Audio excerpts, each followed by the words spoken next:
Let's start in blue. All right, problem number 1. If you read problem number 1, it says a rectangular box with a top, that's important, is cut from a cardboard rectangle of 10 by 15. So we're going to start with a rectangle, which looks like this.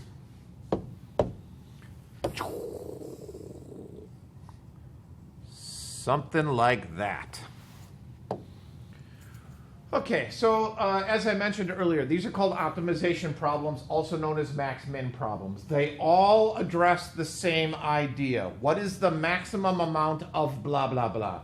What is the minimum amount of blah, blah, blah? So the blah, blah, blah is where things get a little shaky depending on the problem.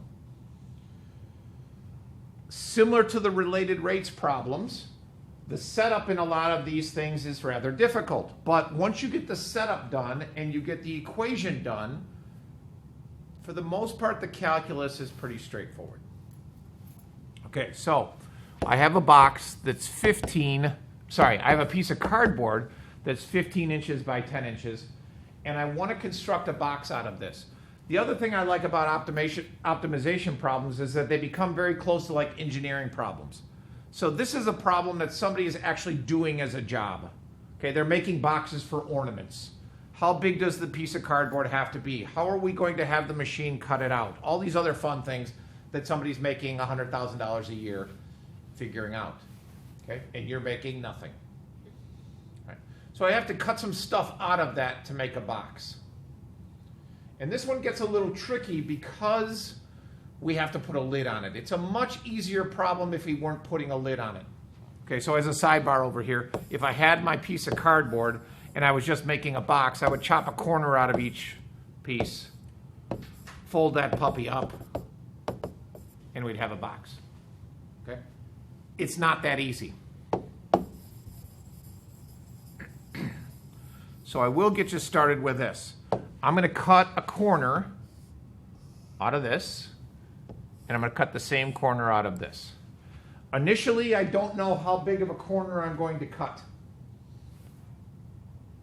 Therein lies the problem. So since I don't know, I'm going to call this X. I'm going to call this X because it's a square, X and X. So if you look, when I build the box, that'll be, actually, you know what, I'm going to change the color there. This will be the front flap of the box. Okay, the yellow line is marking that front flap. And hopefully you can visualize that. Okay. Then down the side, I'm going to have another flap. And I'm going to have another flap there.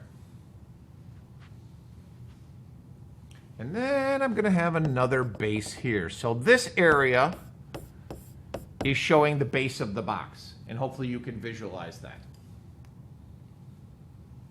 Switching back to blue then. So I'm going to have a flap here, and here, and another box here. And then, let's go back to yellow. And here. Okay, so let's forget about this little area over on the side. Let's just look at this box. Hopefully you see how I'm going to get, how I'm going to get the box out of that cutout so far. I haven't taken into account yet the lid. But is that okay? If we ignore this area over here, do you see how that would fold up into a box? Yes, yes, yes, yes? Okay, good. But it's not that easy because I have to put a lid on it. So the lid is going to be this puppy here. All right, so using yellow, these are all the pieces that I need for the box. Whoops, missed one. That guy. Okay, front flap, back flap, side flaps, top. Fold it up together. Aha, we've got a box. This is all the wasted area. Wasted, wasted, wasted, wasted, wasted, wasted. Is everybody okay with the setup so far? I'm missing a bunch of key information, which we'll get to in a second. This problem can be phrased a couple different ways. I happen to have written it as, how big is X to maximize the volume? You could have also asked the question, how big is X to minimize the waste? Okay, well, that's kind of a dumb question because the answer would be 0. But you wouldn't be able to make a box. All right, so how long is this red segment? 10 minus 2x. Who's talking? Alex. Nice job. Could you explain that, please, for the people that weren't following you there? So if there's a portion x being cut out from the top and then also from the bottom, and we know that like the length of that side is 10 before we're cutting it out. Okay. We're taking 2x's out. So 10 minus the 2x. Okay, we good? All right, here's the harder one. How long is this?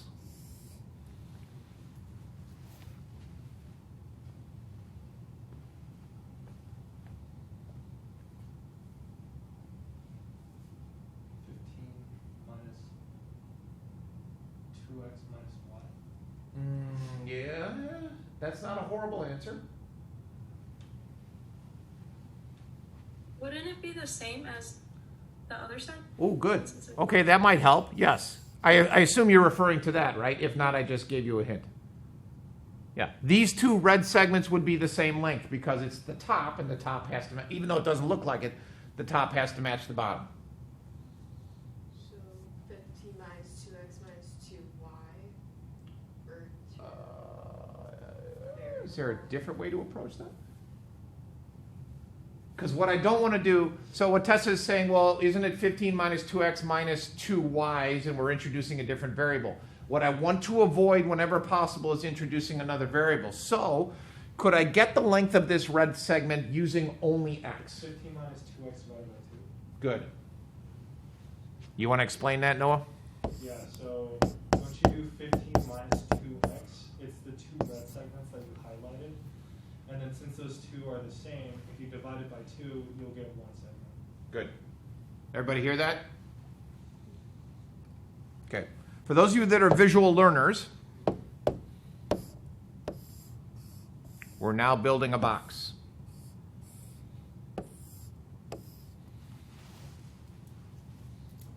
Okay. That box is x units tall. It's 10 minus 2x units wide, and it's 15 minus 2x divided by 2 long. How do you find the volume of a box? Yeah, multiply length times width times height. Therefore, the volume of this box, and I'm going to get fancies in my pansies. I'm not just going to call it the volume. I'm going to call it the volume with respect to x, meaning I only have one variable, and that variable is x. Would be x times 10 minus 2x times 15 minus 2x divided by 2. That's the hard part of the problem. And also notice we haven't done any calculus yet. Questions? I'm still confused on why we divided the 15 minus 2x over 2. Great question. Okay, so let's do this. Let me get green involved. Do you see how this splits? It doesn't look like it, but it should split the box in half because that red's going to match that red. Okay. That x is going to match that x. Yes. So therefore, I've got two x's there. I've got two reds. And therefore, to get one of them, I have to take that whole mess and divide by 2. Oh, okay.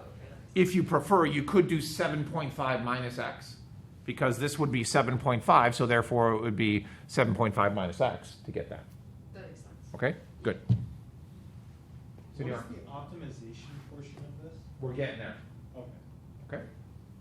Any other questions before I start grinding out some calculus? All right. So you have to figure out how you want to do this. And I have a couple options. One option would be I multiply the whole thing together and get one big ugly equation. I'm not going to do that. I'm going to change to the correct color. And I'm just going to do this. 10x minus 2x squared times the quantity, 15. Oh, I'm not even going to do that. I'm feeling fancies in my pantsies. I'm going to do 7.5 minus x. And because I'm fairly good at calculus, I'm going to use the product rule. V prime of x. 10 minus 4x times 7.5 minus x plus 10x minus 2x squared times negative 1.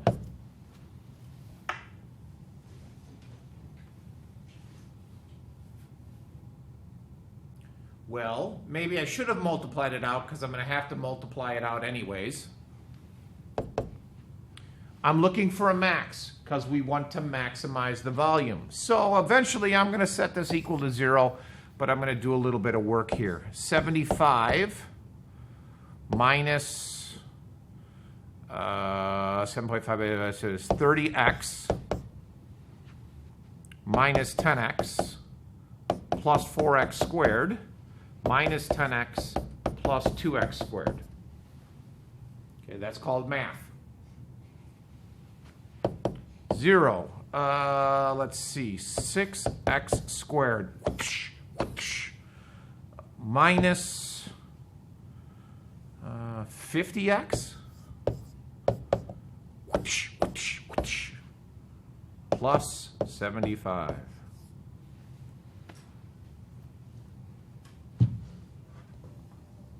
Sure hope this is right.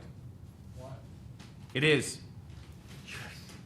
Okay, I'm not messing around with factoring and taking out a comma, all that other garbage. I'm picking up my calculator, and I'm doing the quadratic formula on my calculator. A is 6, B is negative 50, C is 75. Let's see. X is equal to 6.371. Remember, 3 decimal places, AP standard, or 1.962. Why did we set v prime of x to 0 again? Because we're looking for a max. Take the derivative, set it equal to 0, solve for critical numbers. Oh, Whoosh. Okay? Beautiful. So is it both? It's both answers? Ooh. You just shifted into neutral there, Hoss. We're going to come back to you in a second. Okay. First derivative number line. I'm just going to continue on with my calculus before we have to entertain Mr. Smarty Pants over here. 1.962 and 6.371.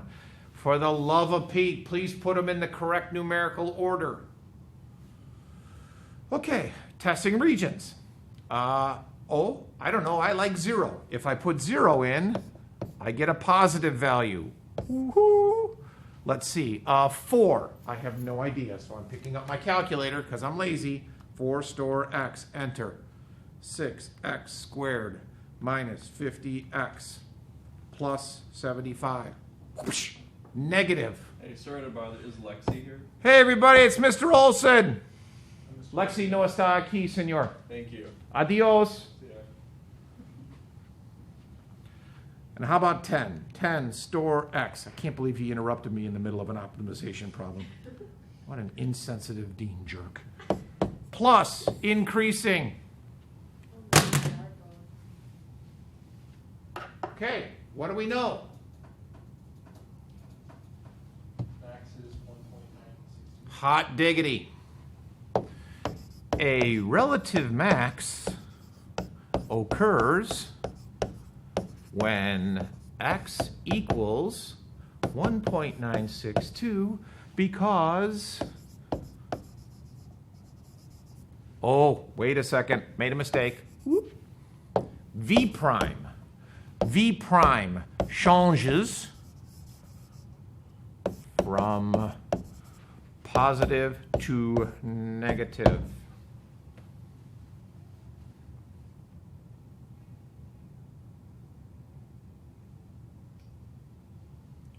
Okay.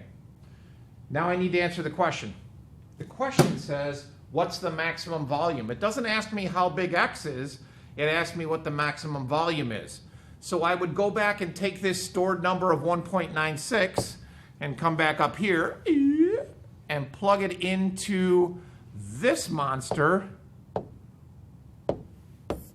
right there to figure out the volume. Use your calculator.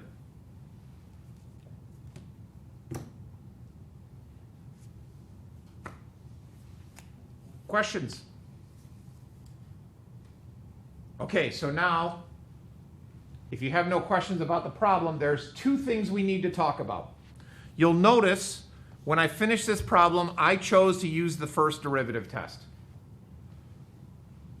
because it's right there. However, in an optimization problem, you might want to do a second derivative test. I could have taken the derivative of v prime to get v double prime and plugged in a value here, but why would you do that? You have it right there. I'm just saying, you could.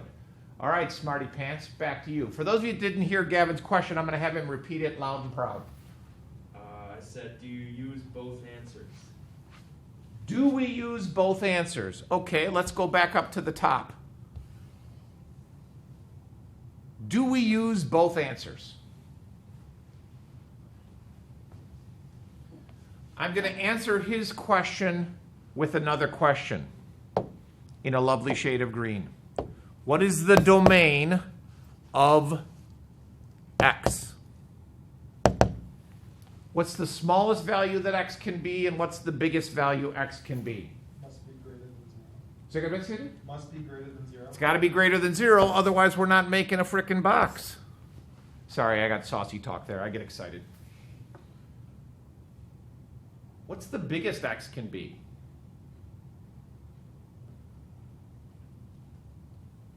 So 1.962. No, sir, that is incorrect, but it's a good guess. Thank you for contributing. How about some Wouldn't it zoomers? have to be Oh, Jake, go. smaller? Wouldn't it just have to be smaller than 5? Excellent. Could you explain that, please, senor?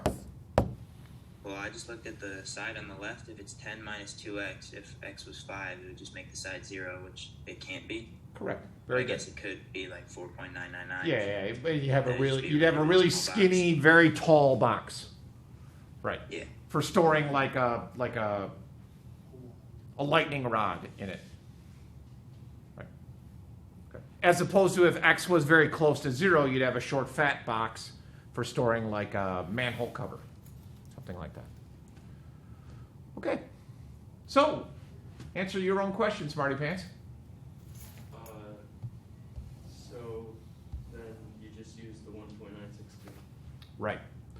Based on what we just talked about, I could change my first derivative number line to look something like this. Or I could just drag that around. What am I doing? 0, 5, no good. But also notice the problem, it's not mandatory because this 6.371 didn't hurt anybody. It's okay. But again, understanding the problem will help quite a bit. So a good way to find the max point of the domain is to take a side and set it to 0. Yeah, I think that's how Jake explained that he got it. He took 10 minus 2x and set it equal to 0. It's also a kind of a logical thing that notice if I try to chop a square out of the corner that's bigger than 5, I go overlapping the other square and the box disappears. Okay. Any other questions before we move on to question number 2? What's question number 2 on this? Is it the rancher or is it the points? Which points on the Points. Okay. All right. Good. Mr. Reedy, so we get our final answer from plugging in 1.962 into the equation? Correct. And I was just too lazy to do it. I apologize. Oh, okay. Okay. Yeah. In this particular problem, I asked for the max. And that's a great question. Sometimes the problem will say, what are the dimensions of the box that will give you the maximum volume? How big is X in order to give you the maximum volume? What is the maximum volume? So you got to be careful when you finish the problem to read the question so that you know what you're asking. Okay, good? Let's do one more. We'll take a break, and then we'll talk about the rancher, the classic rancher problem that we bring back from pre-calculus. Okay, this one says we've got a parabola, which is y, I don't like green, I like, let's use baby puke. Y equals 6 minus x squared. Am I in the right problem? In the 0.01? Okay, in the 0.01. Okay. Which points on the graph are closest to 0, 1? So let's start with a little sketch here. What can you tell me? Now, I understand you can pick up your calculator, you could use Desmos, you could use your phone, you could use all kinds of different things. However, you're all smart enough to be able to graph that parabola. It's an upside down parabola that's been shifted up 6 units, so it looks something like this, where this is at 6. It does cross the x-axis, but for now we don't care. We're not going to bother solving any of that. And then we've got this point 0, 1, which is right there. 1. And we've got this point right here. Here's the key to the problem. Where is that orange point? Should it 0, 1, so it should be. Right, that's what I meant. I was just seeing who's paying attention. Good job, Gavin. Once again, demonstrating your smarty pantsedness. I meant to do that. Thank you. Okay, where's the orange point?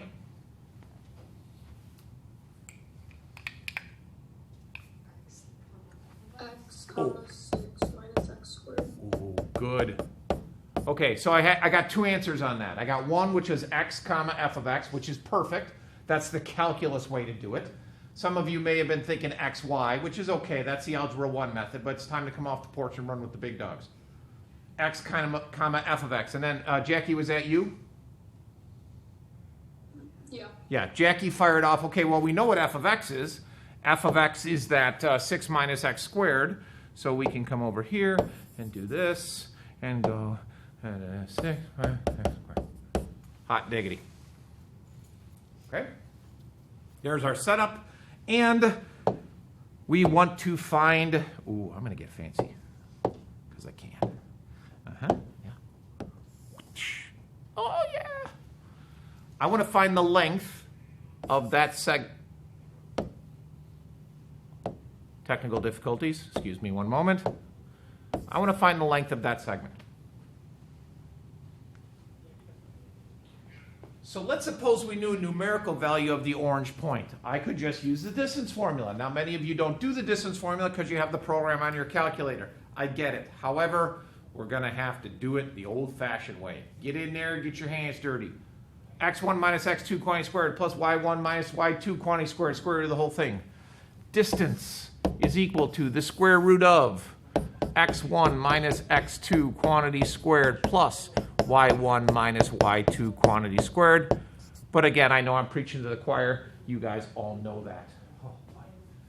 I'm excited. I'm having fun. You guys having fun? Good talk. I love these talks we have together. It makes my day.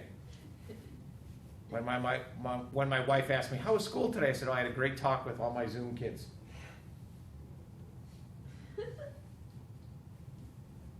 Okay, again, good talk. Okay, here we go. Distance is equal to the square root of 0 minus, you know what, hold on, I lied. Let's do it the other way around.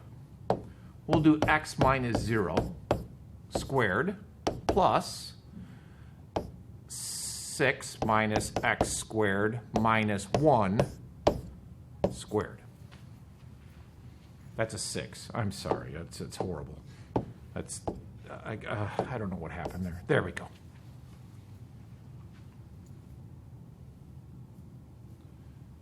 Questions so far? Beautiful. Okay, so here's a nice little tidbit of information that will save you a lot of hassles. Let's suppose I want to maximize a function. We know how to do that. We're going to do that in a second. But if that function includes a square root, that makes for a nasty equation. You can see how bad this is going to get. I got to raise this whole thing to the 1/2 power, then bring the 1/2 down, reduce it by 1/2, then take the chain rule of the stuff inside, and it just, definitely half of you would cry. However, think about it this way. If I'm maximizing a function involving a square root, all I have to do is maximize the stuff underneath the radical symbol. Okay, does that make sense? If I'm taking this function that has the square root of the rectangle, if I just maximize the rectangle, I'm still going to get the maximum value, because if I take the square root of a maximum, I'm still getting a maximum. Which means I'm going to do this differently. I'm going to introduce a new function. Give me a letter. A. I'm going to call this A. A is going to be x squared plus 5 minus x squared quantity squared. I'm just going to take what's called the radicand, the stuff underneath the radical symbol, and I'm going to call that A. And that's what I'm going to use. We're not maximizing, are we? We're minimizing. Closest, so we're minimizing that function. Okay. Gabe? Yeah. Would you like to multiply out A, or would you like to take the derivative as is? There's no incorrect answer. It's purely choice. I'd rather just multiply out 8. Okay, thanks. That would give me x squared. Remember, squaring a binomial. Square the first term, multiply the two together, double it. Square the last term.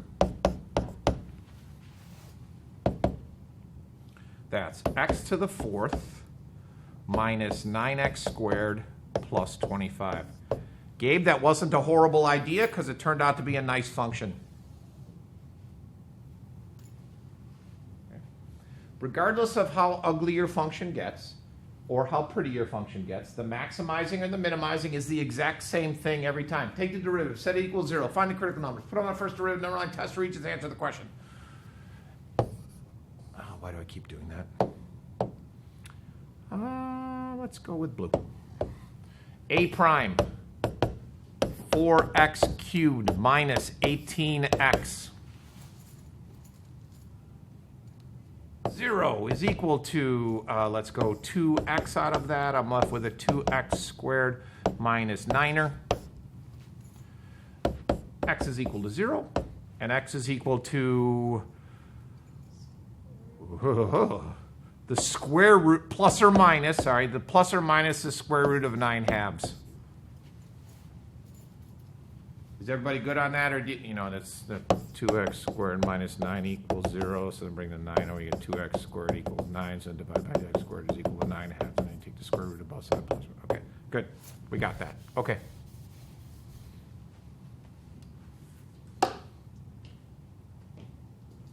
First derivative number line. A prime, 0, negative square root of 9/2, positive square root of 9/2. What I would suggest is that you pick up your handy dandy calculator and take the square root of 4.5 just to see that this number is about 2.1 so that you don't pick a number in the wrong side. Okay. So let's start here. If I put 1 into this equation, I get a positive times a negative, so this is negative, decreasing. I put -1 in there. I get a negative times a negative, which is positive. Oh boy. I found the maximum, but nobody cares about the maximum. A big honking number like 35. That would be a positive times a positive is positive. Ooh, I found a minimum. and negative 35. That would be a negative times a negative, which would be, oh no, wait. Negative times negative is positive. Increasing. No. Wait, put 35 in there. That's a positive times a negative. I was wrong. Whoosh. Ooh. You can't have a negative distance, so it can't be the negative part. Oh, but notice, all we're doing is finding x. So that's our coordinate, not the distance. We haven't found the distance. Remember, these are x's. So for those of you that didn't hear it, Tessa said, well, wait, we can't have a negative distance, so we throw out the negative answer. But remember, this is x we're solving for, which is the location on the graph. So if we go back to the graph, what does this mean? That means that my minimum distance is at about 2.1. So if I go here to 2.1, I'd have a point right there. And if I go here, I'd have a point about right there.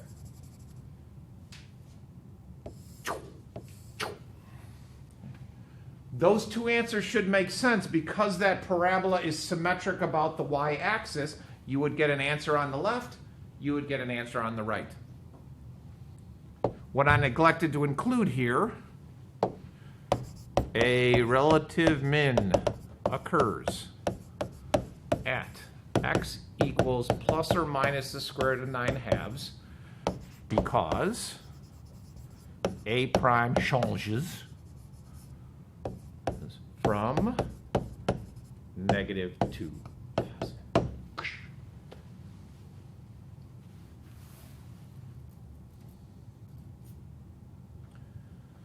One last thing you need to be aware of in this problem is it asks you for the points, not just the x coordinates. So you need to figure out where the x values are.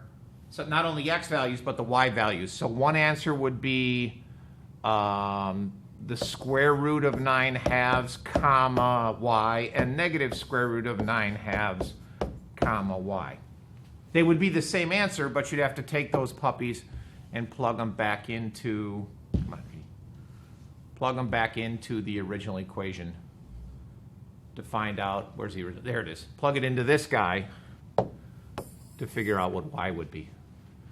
Let's see, square root of 9/2 squared is 4.5 minus, so it'd be 3/2. Nope, nope, there we go. Come up here. Oh. 3/2. 3/2.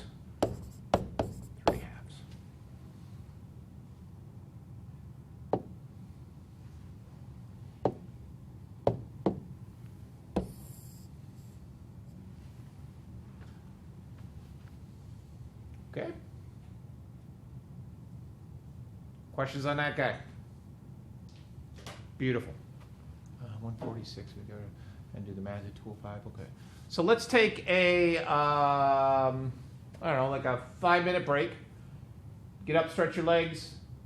If you get done with your break quickly, you could try to set up the next problem involving a rancher.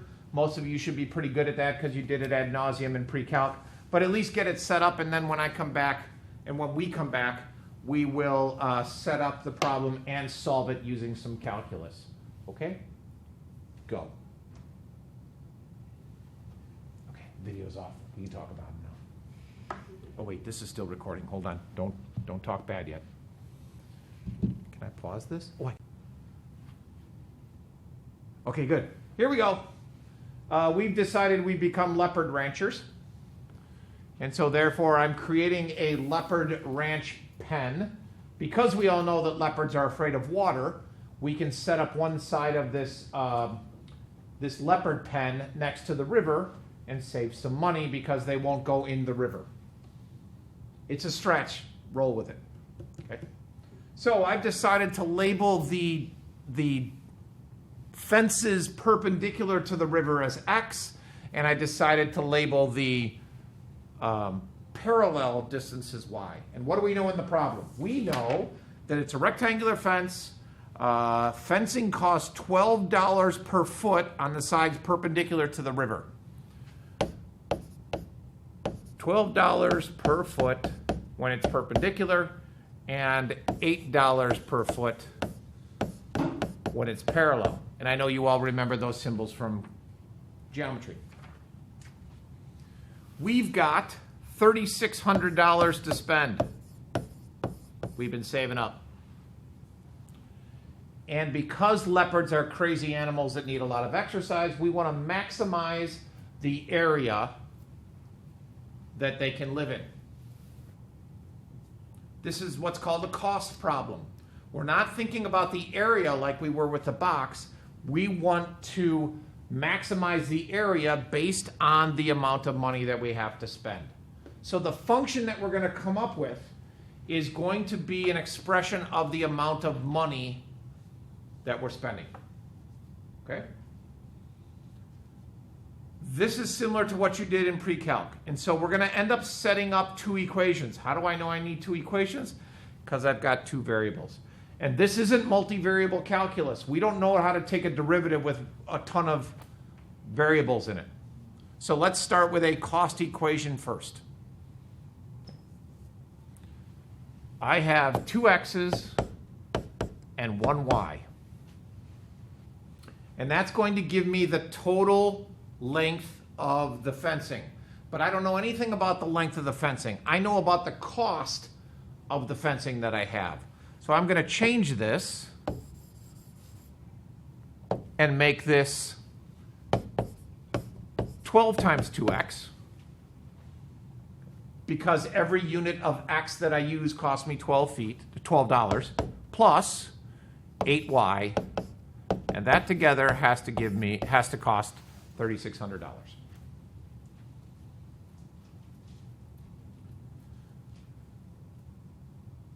That doesn't do much for me. And that's not what we're going to maximize or minimize. That's just there for help later. Now, it's this that I want to maximize. And notice I wrote a of x because I'm going to do everything in terms of x. You can do it in terms of y, but it doesn't matter. So I'm going to start with something fairly simple, and that is the area of that leopard pen is x times y. It seems subtle and picky, but notice my notation. This is just a, not a of x, because I haven't switched to just x's yet. How do I get rid of the y? Anybody?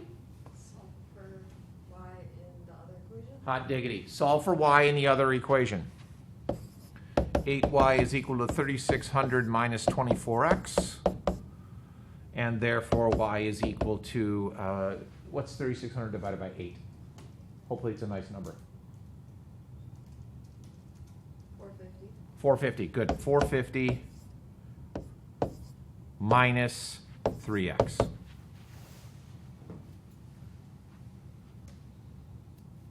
Alrighty. Moving up a little bit. Yep. The area with respect to x is x times 450 minus 3x. And notice again, I changed my notation. Now that I only have x's to deal with, I can write it as the area with respect to x. This is very much a pre-calc type problem that you did last year. Because in pre-calc, you could work with parabolas. Find the vertex, do all that, negative b over 2a, blah, blah, blah, blah, blah. 450x. Good. Just seeing who's paying attention. Well done. Good to know you guys got my back. So again, last year in pre-calc, you would find the vertex, go do all that fun stuff, blah, blah, blah. We're going to use calculus. A prime of x is equal to negative 6x plus 450. Set it equal to 0.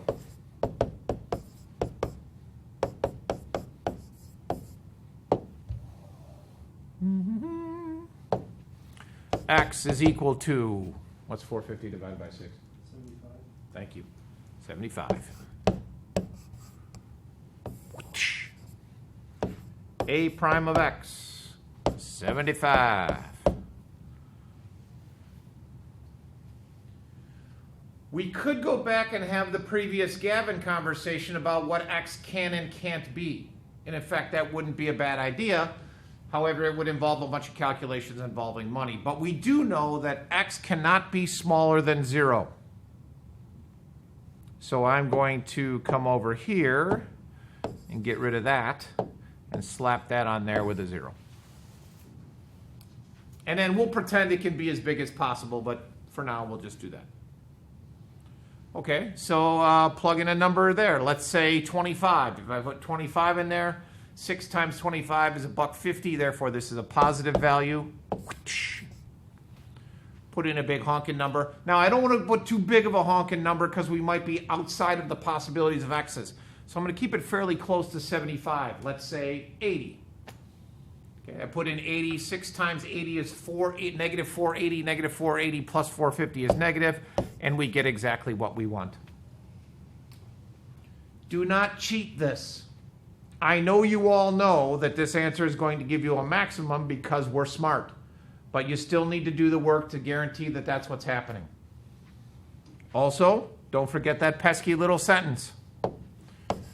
A relative max occurs at x equals 75 because A prime changes from positive to negative. And lastly, make sure you answer the question. This one says, find the largest area. So this is x. We don't want x. We have to come back up here, find the area. Whoops. Easy there, Reedy. Let's see. A of 75 would be negative 3 times 75 squared plus 450 times 75, running out of room here, which would give me a value of 16,875. 16,875? Yeah. 875 what? Square feet, or feet squared. That's a lot of room for the leopards to roam. Assuming that Noah did his math correct, but I have no reason to doubt him. He's a smart feller.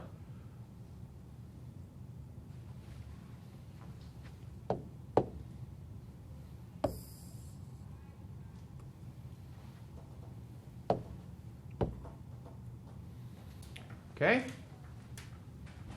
How we doing, kids? How we doing, Zoomers? Good? Good. Excellent. Why did we not use the earlier equation? A equals, no, 2x plus y. We did use it. We used this to get rid of the y over here. We eliminated one of the variables using that a value, or that equation.